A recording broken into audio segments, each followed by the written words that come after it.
السلام علیکم ورحمۃ اللہ وبرکاتہ۔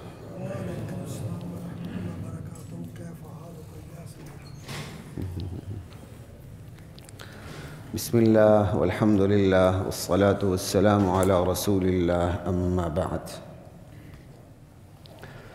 فاعوذ باللہ من الشیطان الرجیم، بسم اللہ الرحمن الرحیم۔ ان عدۃ الشہور عند اللہ 12 شہرا فی کتاب اللہ یوم خلق السماوات والارض منها 4 حرم ذلك الدین القیم فلا تظلموا فیہن انفسکم وقاتلوا المشرکین کافۃ کما یقاتلونکم کافۃ واعلموا ان اللہ مع المتقین۔ حضرات محترم، ماہ رجب چل رہا ہے۔ یہ جو آج بیان ہونا تھا، چاہیے تھا کہ میں ماہ رجب کے شروع میں اس کا بیان ہو جاتا، لیکن بس خیال نہیں آیا اس وقت۔ تو ماہ رجب کے حوالے سے جو امت کے اندر ایک خرافات پیدا ہو چکی ہیں، غلط تصورات پیدا ہو چکے ہیں، ان کے بارے میں آج بات ہوگی، کیونکہ غیروں کی بہت سی بدعات آج ہمارے اندر انجیکٹ کی جا چکی ہیں اور ان کے پیچھے بہت بڑے نظریات کار فرما ہوتے ہیں۔ تو اسپیشلی آج اسی موضوع پہ میں آپ کے سامنے کچھ باتیں رکھوں گا دین کی۔ اسلام قرآن و سنت کا نام ہے اور اولی الامر کی تشریح کا نام ہے، ٹھیک؟ اطیعوا اللہ و اطیعوا الرسول و اولی الامر منکم۔ اسلام میں جو برکت ہے وہ سب سے پہلے قرآن کریم کی ہے، اس کے بعد سنت رسول صلی اللہ علیہ وآلہ وسلم کی، اور ناپسندیدہ ترین چیز سنت کے مقابلے میں بدعات کی ہے، جس کی چوٹ نہ صرف سنت پہ لگتی ہے بلکہ قرآن کے اصول پہ بھی لگتی ہے، اور پھر بالخصوص وہ بدعات، ایک وہ بدعات ہوتے ہیں جو ہماری اپنی نادانی سے ہمارے اندر آ جاتے ہیں۔ ہم بڑا اچھا عمل سمجھتے نہیں جی، آخر حرج کی ہے، کتنی بڑی دلیل ہے، حرج کی ہے، بہت بڑی دلیل ہے، دیکھیں حرج کی ہے۔ مغرب کی 3 کی 4 نہیں پڑھیں گے، بھائی حرج کی پڑھ لو، آج زیادہ جی چاہ رہا ہے مغرب کی 3 رکعت کی بجائے 4 پڑھ لیں، حرج کی ہے۔ حرج ہے نا، حرج یہ ہے کہ رسول کریم سے ثابت نہیں ہے، اس سے بڑا حرج کیا ہوگا؟ ٹھیک؟ تو بدعات کی بہت بڑی نحوست یہ ہے کہ بندہ گناہ کرتا ہے ثواب سمجھ کے۔ شراب بھی بندہ پیتا ہے تو گناہ سمجھ کے، عام مسلمان جو ثواب سمجھ کے کرے وہ تو گیا نا، وہ تو دائرہ اسلام سے خارج ہو جاتا ہے۔ شراب بھی بندہ گناہ سمجھ کے، زنا تک بھی بندہ گناہ سمجھ کے کرتا ہے، لیکن بدعات کے اندر ایک وہ چیز ہے جو شراب اور زناکاری سے بھی بڑھ کر ہے، وہ یہ بندہ بدعت کرتا ہے ثواب سمجھ کے، کیونکہ اسے بدعت سمجھتا ہی نہیں، وہ تو اسے ثواب سمجھتا ہے۔ یعنی نادانی اور بے شعوری یا ہر درمی کی ایک انتہا ہوتی ہے۔ بعض لوگوں کو پتہ بھی ہوتا ہے، نہیں مانتے تو یہ ہر درمی ہو گئی، اور بہت بڑی تعداد نادان بے شعور ہوتی ہے، لیکن یہ بے شعوری ان کے لیے کوئی دلیل کا کام نہیں دے گی۔ وہ اپنے ذاتی معاملات میں بے شعور اور نادان اور لا علم اور جاہل کیوں نہیں ہے؟ ملکی قوانین کا پتہ نہ ہو تو ملک کی ریاست چھوڑتی تو نہیں دی، ٹھیک ہے جی آپ کو پتہ نہیں تھا، آپ نے ریڈ لائن کراس کر لی، لیکن آپ کو تو ریڈ لائٹ کا پتہ ہی نہیں تھا۔ ریڈ لائٹ بھی ہے، ریڈ لائن بھی ہے، ٹھیک ہے جی، تو ریاست تو پکڑ لیتی ہے۔ اگر ریاست کے قانون کی اتنی اہمیت ہے تو خدائی قانون کی کوئی اہمیت نہیں ہے۔ خدائی قانون کا پہلے سے پتہ ہونا چاہیے۔ 24 گھنٹے کی زندگی میں، شب و روز میں گناہ سے بچنا، نیکی کی راہ پہ گامزن رہنا، یہ ہر فرد مسلم پر فرض ہے، یہ لیگل اوبلیگیشن ہے، یہ تو پتہ ہونا چاہیے۔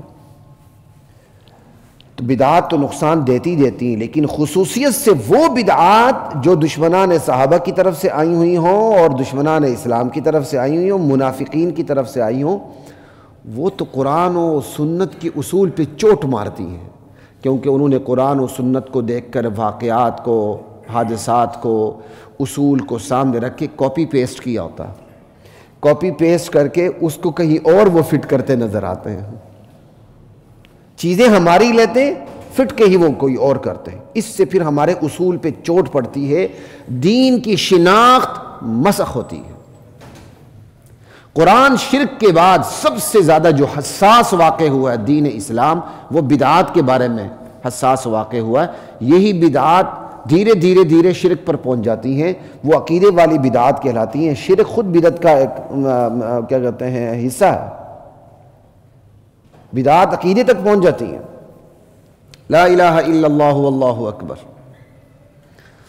تو ایک تو بات یہ یاد رکھیے۔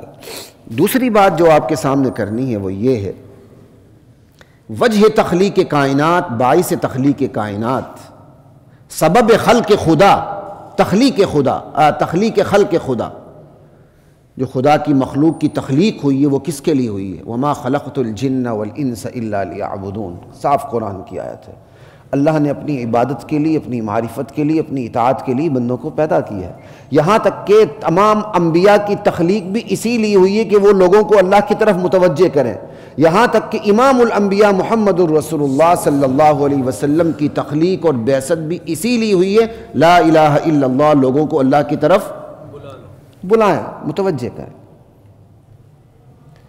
تو مقصد تخلیق کائنات اللہ کی عبادت ہے، اور عبادت کا تعلق، اب یہ ہے اہم ترین ضابطہ جو جتنا بھی بیان ہوگا یہ اسی پہ بحث کرے گا۔ اگر یہ بات سمجھ میں آ گئی تو پورے بیان کو سمجھنا آسان ہو جائے گا۔ عبادات کا تعلق زمان اور مکان سے ہے، ٹائم اینڈ اسپیس سے۔ عبادات مخصوص اوقات میں ادا ہوتی ہیں، مخصوص مقام پہ ادا ہوتی ہیں، ٹھیک ہے؟ تو عبادات کا تعلق زمان و مکان سے ہے۔ اگر زمان و مکان کا رتبہ بلند ہو جائے تو بسا اوقات، ہر وقت نہیں، یہ کوئی میتھمیٹیکل فارمولہ نہیں ہے، اللہ تعالیٰ زمان و مکان کی بلندی کی وجہ سے عبادات کو بھی بلند کر دیتے ہیں، اور کبھی نہیں بھی کرتے، دونوں چیزیں موجود ہیں۔ یعنی زمان و مکان کی وجہ سے، اوقات اور مقامات کی وجہ سے عبادات بلند ہو جائیں، یہ سراسر وحی پر مبنی ہے۔ آپ اس میں اپنی عقل کو درمیان میں داخل نہیں کر سکتے کیونکہ یہ مقام بہت بلند ہے، اب یہاں عبادت کا ثواب زیادہ ہوگا، نہیں، جب تک وحی کی رہنمائی موجود نہ ہو، اللہ کا حکم نہ ہو، سنت رسول نہ ہو۔ تو عبادات کا تعلق اوقات سے، مقامات سے۔ اوقات بلند ہو جاتے ہیں، مقامات بلند ہو جاتے ہیں، تو بسا اوقات وہاں اوقات اور مقامات کی وجہ سے عبادات بھی بلند ہو جاتی ہیں۔ غیر جامع مسجد، جو جامع مسجد نہیں، اس میں فرض نماز کا ثواب کم ہے۔ جامع مسجد اس کا مقام بلند ہے، وہاں نماز کا ثواب زیادہ ہے۔ مسجد اقصی میں اس سے زیادہ ہے، مسجد نبوی میں اس سے زیادہ ہے، اور پھر مسجد حرام میں سب سے زیادہ ہے۔ یہ مقامات کا فرق دیکھیں کیسے آ گیا، اوقات کا فرق بھی ہے۔ رمضان میں نفل فرض کے برابر ہو جاتی ہے، اور فرض 70 فرضوں کے برابر ہو جاتا ہے، یہ اوقات ہیں، لیکن ہر وقت نہیں۔ نبی علیہ السلام کی جہاں جہاں جس جس وقت اور جس جس مقام پہ نشست و برخاست ہوئی ہے، وہ مقام کتنا بلند ہے، وہ اوقات کتنے بلند ہیں۔ آپ غار حرا میں رہے، غار ثور میں رہے، تفصیل کی ضرورت نہیں، صرف قاعدہ بتا رہا ہوں۔ لیکن اب کوئی امتی جا کے غار حرا میں نماز پڑھے کہ یہ غار حرا میں جو میری 2 رکعت نفل ہے نا، باہر کی نفل سے بہت اعلیٰ ہے، ایسا ہوگا؟ نہیں ہوگا۔ یہ تو ریشنلزم ہے، وہی نے نہیں بتایا کہ جی نبی علیہ السلام اپنے یار غار کے ساتھ غار ثور میں 3 دن رہے تھے، تو بغیر عبادت کے تو نہیں رہے تھے نا، تو چلیں یہاں ہم 2 نفل پڑھ لیتے ہیں، باہر سے افضل ہے، ایسی بات۔ یہی وجہ ہے کہ شرطے غالباً وہاں روکتے بھی ہیں اس طرح۔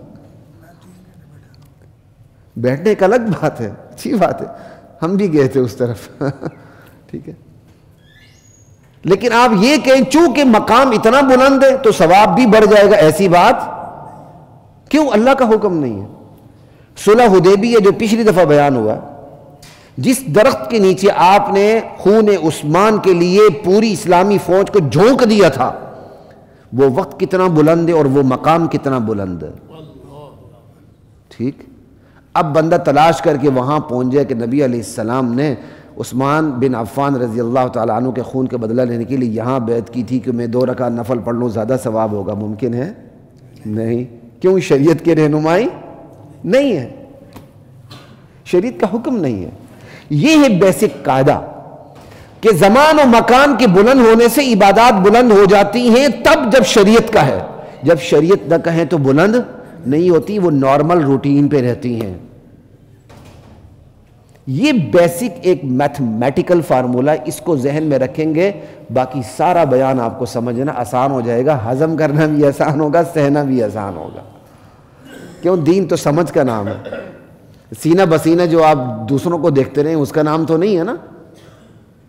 جیسے ہمارے ساتھی معذرت کے ساتھ روکنے کے باوجود بھی کرتے ہیں، اب الحمدللہ یہاں بہت کم تعداد ہوتی ہے جو کرتی ہے، خطبہ شروع ہوتا ہے تو ایسے کر لیتے ہیں، بعد میں ایسے کر لیتے ہیں، کہاں لکھا ہے بھائی؟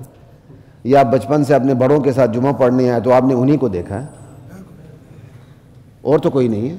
تو یہ سینہ بسینہ کو چھوڑا کریں، یہ دیکھا کریں کہ شریعت کیا کہتی ہے۔ ہاں بہترین ادب کا طریقہ جو آپ تشہد میں بیٹھتے ہیں وہ ہے، لیکن آلتی پالتی مار کے بھی بیٹھ سکتے ہیں۔ شریعت نے بڑی ریلیکسیشن دی ہوئی ہے، ٹھیک؟ یہ قاعدہ ذہن میں رکھیں۔ اب آگے چلتے ہیں ماہ رجب کی طرف۔ ماہ رجب ان 4 مہینوں میں سے ایک مہینہ ہے جس کو اللہ تعالیٰ نے بہت زیادہ ادب و احترام سے نوازا۔ یہ قرآن کریم سورہ توبہ آیت نمبر 36 ہے کہ اللہ تعالیٰ نے جب سے آسمان و زمین کی تخلیق کی ہے، اللہ کی کتاب میں اور ہر شریعت میں مہینے 12 ہی ہیں، مہینے قمری مہینے 12 ہیں، ٹھیک ہے؟ اور ان 12 میں سے 4 ادب و احترام والے ہیں۔ یہاں کوئی سوال پیدا ہو سکتا ہے، بھائی اس میں تو رمضان شامل ہی نہیں ہے۔ بھائی رمضان سب کا سردار ہے، یہاں اسپیشلی اس لیے ذکر ہے 4 کا کہ ان 4 میں قتال ممنوع تھا، لڑنا منع تھا، ٹھیک ہے؟ عربوں میں جب لڑائی ہوتی تھی جیسے یہ مہینے آتے تھے تو وہ پیچھے ہٹ جاتے تھے، ان 4 مہینوں میں نہیں لڑنا۔ اب سوال ہے کیا آج بھی یہ حکم برقرار ہے کہ نہیں؟ جمہور علماء کا مسلک یہی کہ یہ حکم ختم ہو چکا، لیکن بعض علماء یہ کہتے ہیں آج بھی یہ حکم موجود ہے، ان 4 مہینوں میں نہیں لڑنا۔ ہاں اگر دشمن حملہ کر دے تو پھر وہ بھی کہتے ہیں پھر لڑنا ہے، لیکن خود سے پہل نہیں کرنی۔ لیکن جمہور علماء کا کہ یہ رائے نہیں ہے، یہاں تک کہ امام مالک، امام ابو حنیفہ، امام احمد بن حنبل، امام شافعی کی بھی یہی اوپینین ہے، کنسنسس ہے ان 4 کا۔ وہ کہتے ہیں کہ نہیں یہ حکم منسوخ ہو چکا ہے، اب کہیں اگر دو بدو ہونا پڑے تو ان 4 مہینوں میں بھی لڑا جا سکتا ہے۔ تو خیر یہ اسی کا ذکر تھا کہ 4 مہینے ادب و احترام والے، ٹھیک ہے؟ کون کون سے؟ ذوالقعدہ یہ جو الگ سے ہے، رجب یہ الگ سے ہے، 3 ایک ساتھ آتے ہیں، ذوالقعدہ، ذوالحجہ، محرم، یہ 4 ہو گئے، ٹھیک ہے؟ تو 4 مہینے ادب و احترام والے ہیں، تو 4 مہینوں میں رجب بھی ہے، تو رجب کو بھی احترام حاصل ہو گیا۔ یہ ہے ماہ رجب کی عمومی فضیلت جو قرآن سے ثابت ہے، بس اس کے علاوہ رجب کے مہینے کی کوئی فضیلت قرآن و سنت سے ثابت نہیں ہے، رجب کا نام لے کر۔ اور اس کے علاوہ رجب کے رجب ہونے کی وجہ سے رجب میں ادا کی جانے والی عبادات کو بھی دیگر مہینوں کی عبادات پر کوئی برتری حاصل نہیں ہے۔ پھر میرے الفاظ پہ غور کرے، رجب کے رجب ہونے کی وجہ سے رجب کو برتری حاصل نہیں، اور رجب کے رجب ہونے کی وجہ سے رجب میں ادا کی جانے والی عبادات کو برتری حاصل نہیں دیگر مہینوں پر۔ ہاں ایک برتری ہے، رجب 4 مہینوں میں سے ایک ہے، 4 مہینوں کو برتری حاصل ہے، تو لہذا اس عمومی فضیلت میں رجب بھی آ گیا۔ الگ سے اسپیشلی انڈیویجولی رجب کی کوئی فضیلت موجود نہیں ہے کہ صرف آپ رجب کو لے کر اس کی فضیلتیں بیان کریں۔ جس طرح رمضان کی الگ سے فضیلتیں موجود ہیں، اس طرح رجب نام کے مہینے کی الگ سے فضیلتیں موجود نہیں ہیں۔ ہاں 4 مہینوں کی ہیں، ان 4 مہینوں میں رجب بھی ہے۔ یہ عمومی فضیلت صرف رجب کو حاصل نہیں بلکہ ذوالقعدہ کو بھی ہے، ذوالحجہ کو بھی ہے، اور محرم کو بھی یہ حاصل ہے، ٹھیک؟ تو یہ آپ نے بات یاد رکھنی، یہی اور رجب میں ہونے والی عبادات کو بھی دیگر مہینوں پر برتری حاصل ہے۔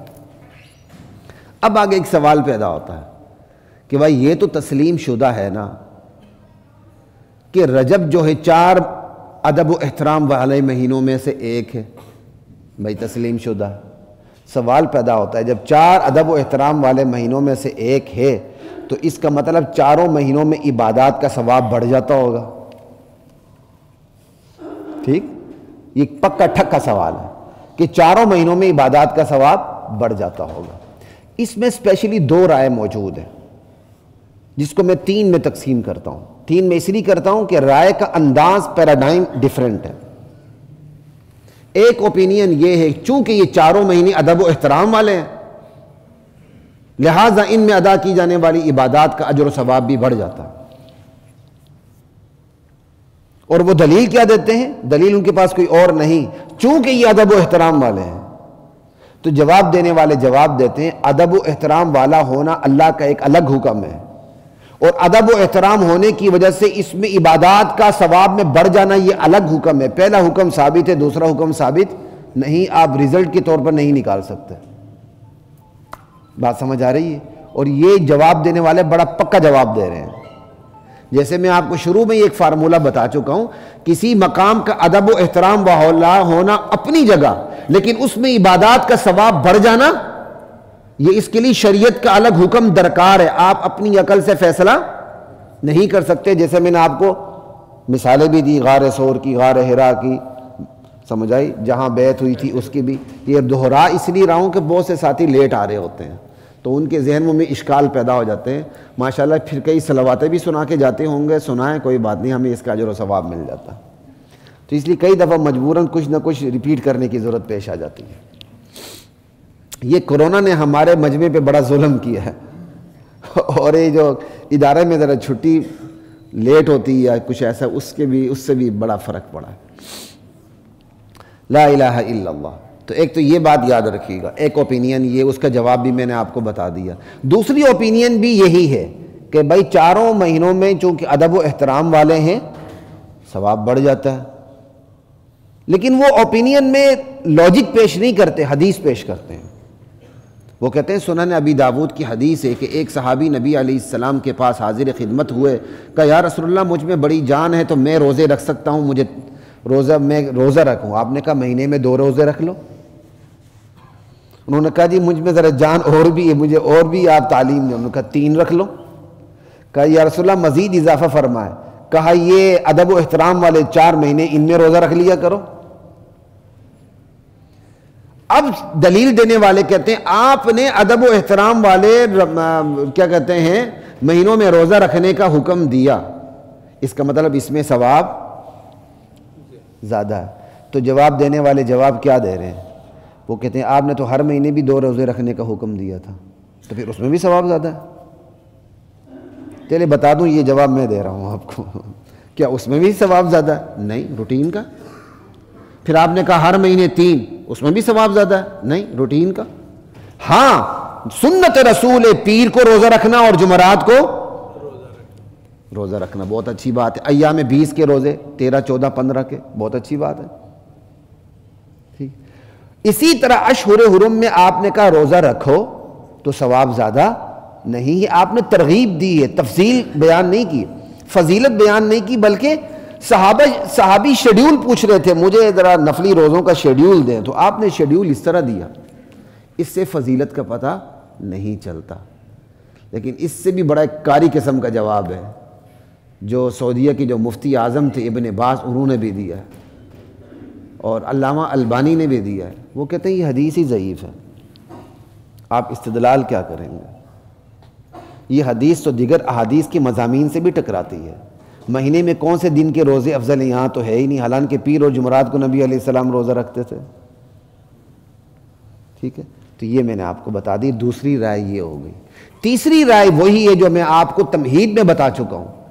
کہتے ہیں جی رجب میں روزہ، ادب و احترام والے مہینوں میں روزہ رکھنا یہ دیگر مہینوں میں روزہ رکھنے کے برابر ہے. رجب کے روزوں کو دیگر مہینوں کے روزے پر فضیلت حاصل نہیں. لاجک وہی ہے کہ کسی مقام کا کسی وقت کا بابرکت ہونا ایک الگ حکم ہے، اس مقام یا اس وقت میں کسی عبادت کا ثواب میں بڑھ جانا ایک الگ حکم ہے. کسی مقام کا بابرکت ہونے سے، کسی وقت کے بابرکت ہونے سے عبادات کا ثواب خود بخود بڑھ نہیں جاتا جب تک شریعت نہ کہے. آپ اپنی لاجک سے اس کے ثواب میں اضافہ نہیں کر سکتے۔ یہ اوپینین اس لیے بھی زیادہ مضبوط ہے کہ یہ رائے بدعات کا راستہ روک دیتی ہے، بدعات کا راستہ روک دیتی ہے، کھلے دروازے کو بند کر دیتی ہے۔ ساری ڈیٹیل آئے گی انشاءاللہ۔ یہ رائے بہت مضبوط ہے۔ یہ تین رائے میں نے آپ کے سامنے رکھ دی، سمجھ آئی بات کی؟ اور اسی رائے پر شروع سے عمل ہوتا ہے تو ماہ رجب کے اندر جو باہر سے ہمارے پاس رواج آئیں، رسومات آ گئیں اور بدعات انجیکٹ ہو چکی ہیں، یہ کبھی بھی نہ ہوتی کہ لوگوں نے یہ اپنی طرف سے ایک تصور کر لیا کہ رجب کے اندر عبادات کا درجہ بہت بڑھ جاتا ہے۔ یہاں تک انہوں نے من گڑت باتیں کر لی کہ رجب کے ہر روزہ ایک مہینے کے روزوں کے برابر ہے۔ انا للہ و انا الیہ راجعون۔ ہر مہینہ، ہر روزہ ایک روزے کے برابر ہے، یہاں تک کہہ دیا۔ اور یہاں تک اللہ کے نبی کے حوالے سے نعوذ باللہ حدیث گڑھ لی کہ اللہ کے نبی فرماتے ہیں کہ رجب میرا مہینہ ہے، رجب خدا کا مہینہ ہے۔ اللہ کے نبی فرماتے ہیں رجب خدا کا مہینہ ہے، شعبان میرا مہینہ ہے، رمضان اللہ کے بندوں کا مہینہ ہے۔ اب تھوڑا سا سوچ لیں، رجب کس کا مہینہ ہو گیا؟ اللہ کا۔ شعبان کس کا ہو گیا؟ رسول اللہ کا۔ رمضان کس کا ہو گیا؟ امتیوں کا۔ تو سب سے بڑا مہینہ کون سا ٹھہرا؟ بتایا نا یار، رجب۔ کیوں؟ وہ تو اللہ کا مہینہ ہے۔ بیت اللہ تو سب سے بڑا ہے نا، تو اللہ کا مہینہ تو پھر رمضان کو بھی کراس کر گیا۔ اس کے بعد کون سا آ گیا؟ شعبان، رسول اللہ کا مہینہ ہے۔ تو عام بندوں کا مہینہ کون سا ہوا؟ تو رمضان تو تیسرے نمبر پر آ گیا، اور جبکہ رمضان کس نمبر پر ہے؟ پہلے نمبر پر ہے۔ جس طرح خلافت میں پہلے نمبر پر ابو بکر صدیق ہے، رمضان 12 مہینوں میں پہلے نمبر پر ہے۔ تو یہ حدیث کا متن ٹیکسٹ بھی بتا دیتا ہے کہ یہ سچا ہے کہ جھوٹا ہے۔ حدیث کو پرکھنے کے لیے جو تول رکھے ہیں نا محدثین نے، اس میں ایک بہت بڑا تول ہے کہ حدیث کے مضمون کو دیکھو کہ یہ دیگر پکی حدیثوں سے کہیں ہٹ تو نہیں ہو رہا، ٹکرا تو نہیں رہا، یہ قرآن سے ٹکرا تو نہیں رہا۔ یہاں تو رجب اس کو بھی کراس کر گیا، یہاں تک کہہ دیا گیا رجب کی 27ویں کا روزہ 1000 روزوں کے برابر ہے۔ اس کو ہزاری روزہ کہتے ہیں، شاید ہزارے سے آیا ہے، ہزاری روزہ کہتے ہیں کہ 1000 روزوں کے برابر۔ اب یہ 1000 روزوں کے برابر 27ویں رجب کے روزے کو کہہ دیا، یہ تو عرفے کے روزے کو بھی کراس کر گیا۔ عرفے کا روزہ تو 2 سال کے گناہوں کا کفارہ ہے، تو 2 سال کے اگر روزوں کے برابر بھی کر لیں تو 1000 روزے نہیں بنتے۔ 365 کو 2 سے ضرب دے دینا، کیا بنے گا؟ اور یہ ہزاری روزہ عرفے کے روزے کو بھی کراس کر گیا۔ یہی چیزیں ہوتی ہیں جب ایک عام آدمی دین کو پڑھتا ہے، وہ کہتا ہے یہ حدیث اس سے ٹکرا رہی، یہ تو لاجک کے خلاف ہے، وہ دین کو چھوڑ کے ہی چلا جاتا ہے۔ لا الہ الا اللہ اللہ اکبر، سمجھائی؟ تو ایسے روزوں کا اسلام میں تصور نہیں ہے۔ اب آتا ہوں میں اسی ہزاری روزے کی طرف، جس کو ہزاری روزہ کہتے ہیں۔ 27ویں رجب کا روزہ ہزاری روزہ ہے۔ ہزاری کیا مطلب؟ 1000 سے ہے، یعنی یہ 1000 روزوں کے برابر۔ تو میں آپ کو پہلے بتا چکا ہوں رجب کے کسی ایک روزے کی بھی اسپیسیفکلی کوئی فضیلت ثابت نہیں ہے دیگر مہینوں پر۔ اور دوسری بات جو ابھی میں نے بتائی، یہ تو عرفے کے روزے کو بھی مات دے رہا ہے۔ اور تیسری بات، اچھا بھئی 1000 روزوں کے برابر کیوں ہے؟ تو آج کے اس بیان کو خشک نہ سمجھنا، یہ آپ کے فائدے کے لیے، ٹھیک ہے؟ بندہ بدعات سے بچتا۔ تو اب یہ ہزاری روزہ 1000 کے برابر کیوں ہو گیا بھائی؟ کہا نبی علیہ السلام کو معراج حاصل ہوئی تھی، یہ ریزن ہے، ٹھیک؟ سوال یہ ہے کہ نبی علیہ السلام کو کس سال معراج ہوئی؟ اس میں بھی اختلاف۔ کس مہینے میں ہوئی؟ اس میں بھی اختلاف۔ کس تاریخ کے ہوئی؟ اس میں بھی اختلاف۔ اور روزہ آپ کا متعین ہو گیا، تاریخ کا پتہ نہیں لیکن روزہ پتہ۔ یہ تو آگ اور پانی ہے، نہ سال کا پتہ، نہ ماہ کا پتہ، نہ تاریخ کا پتہ، اللہ تعالیٰ نے یاد ہی نہیں رکھنے دی۔ اس پر بات آئے گی، یہ ریزن کیا ہے اس کی، وہ آگے بات آئے گی۔ اور یہاں پہلے ہی 27ویں کو مقرر کر دیا گیا، چونکہ معراج ہوئی تھی لہٰذا یہ 1000 روزوں کے برابر۔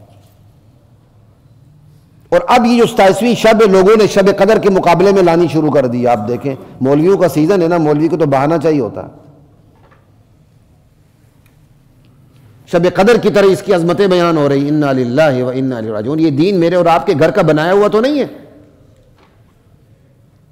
اگر مان بھی لیں کہ 27ویں رجب ہی کو نبی علیہ السلام کو معراج ہوئی تھی، معراج ہونا پکی ٹھکی بات ہے، قرآن کریم سے ثابت ہے، اور 1 سے زائد مرتبہ میں اسی سٹیج سے معراج پہ بیان کر چکا ہوں الحمدللہ کئی بار۔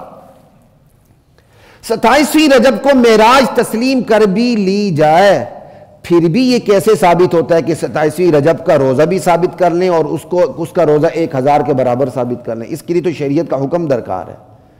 کسی بہت بڑے واقعے کا پیش آنا ایک الگ چیز ہے،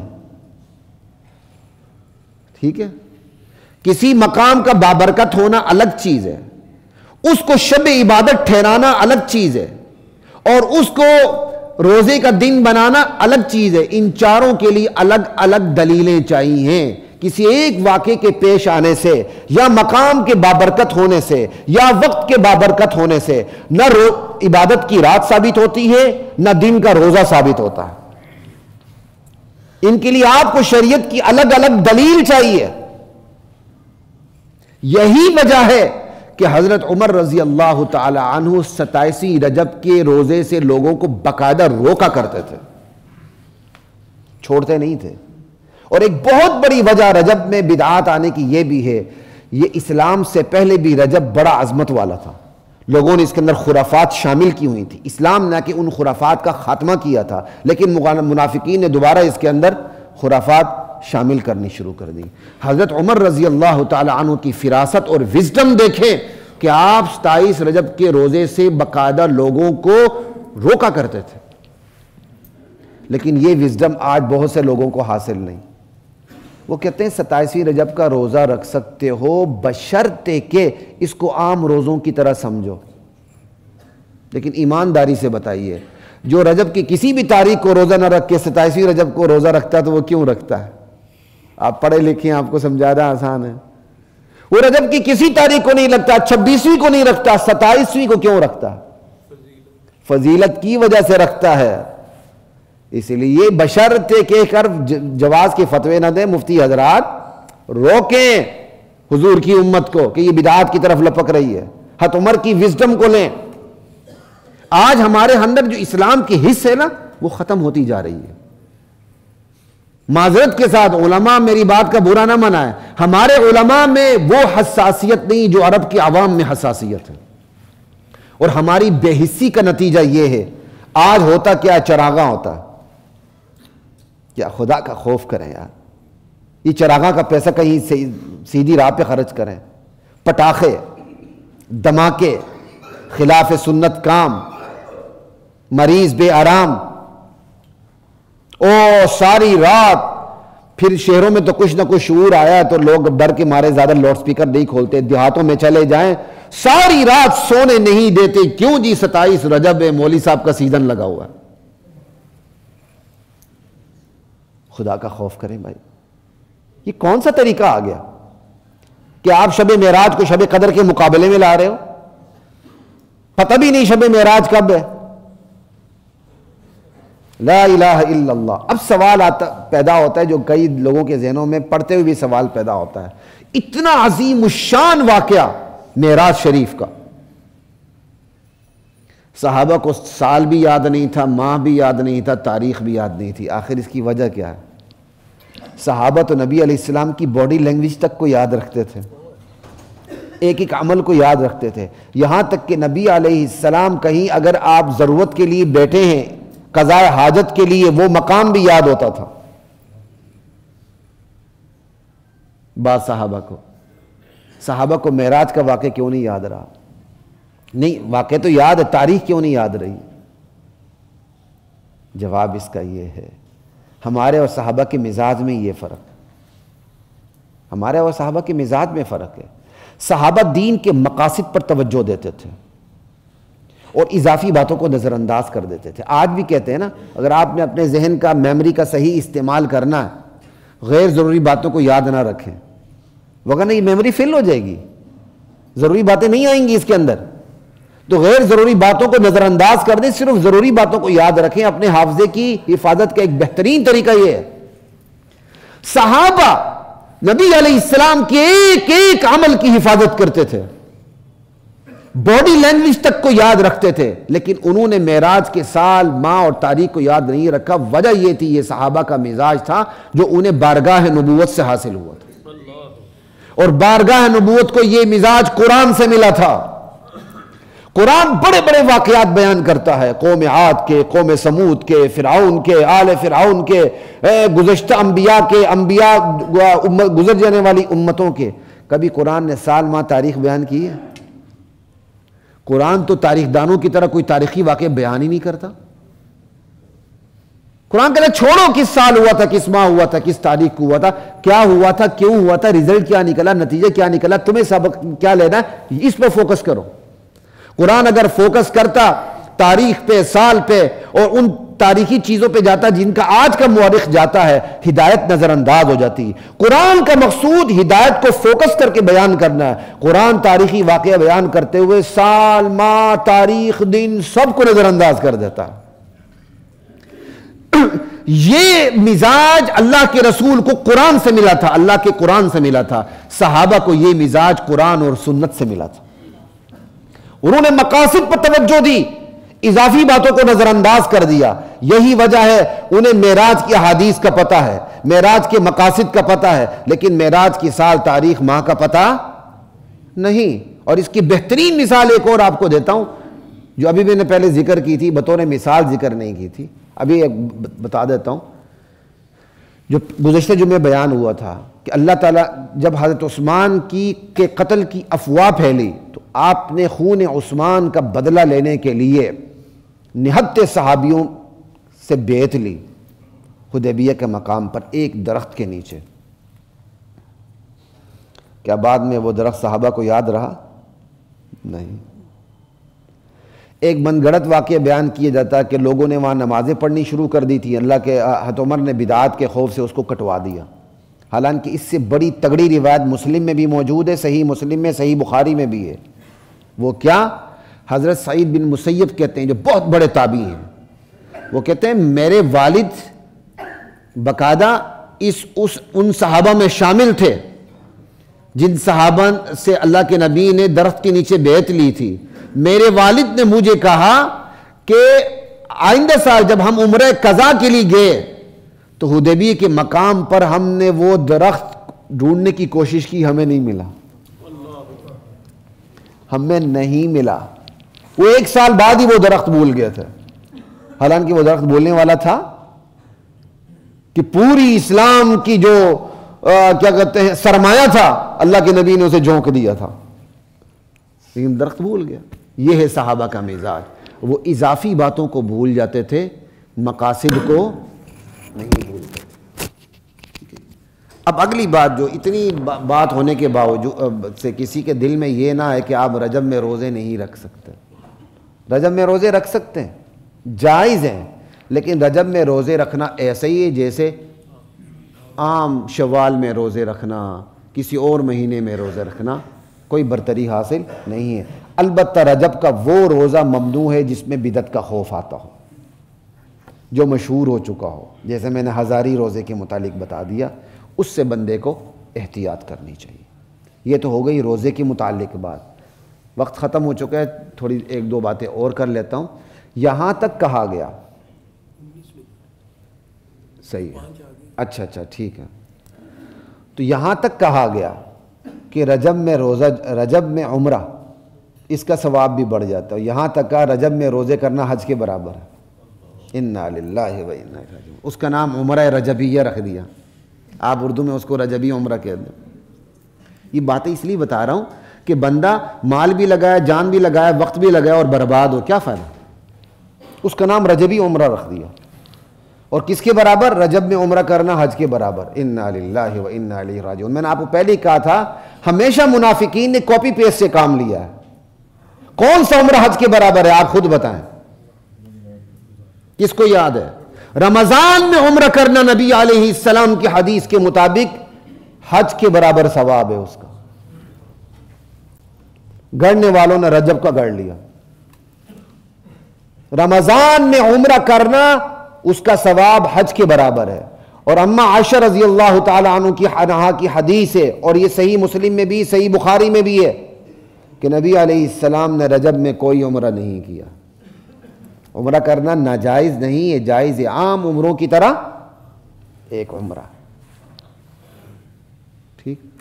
پھر یہ کہا گیا لیلۃ الرغائب, رجب کی جو پہلی شب جمعہ اس کو لیلۃ الرغائب کہتے ہیں. مغرب اور عشاء کے درمیان 12 رکعتیں پڑھی جاتی ہیں, ہر 2 رکعت کے بعد سلام پھیرا جاتا ہے, اور اس کی پتہ نہیں ایسے فضائل بیان کی جاتے ہیں کہ بس جس کی کوئی حد ہو جاتی ہے, ساری کائنات ہی اس کی ہو جاتی ہے, نعوذ باللہ.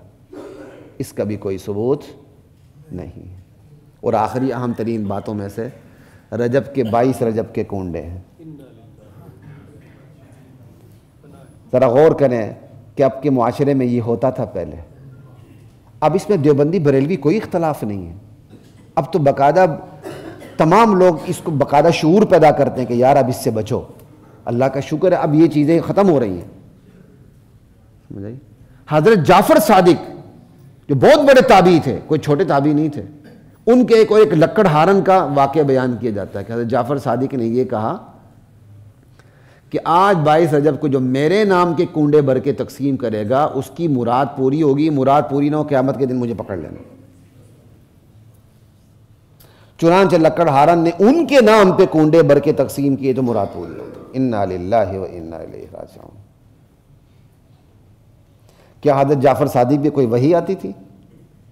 ہمارا تو ایمان ہے نبی علیہ السلام کے بعد وحی کا چیپٹر کلوز ہو گیا. یہ روایتیں ان لوگوں کی بنائی ہوئی جو سمجھتے ہیں کہ نبی علیہ السلام کے بعد بھی وحی کا سلسلہ جاری ہے, نعوذ باللہ. ہمارا ایمان ہے ہم جو کچھ بھی دیں گے کس کے نام پہ دیں گے؟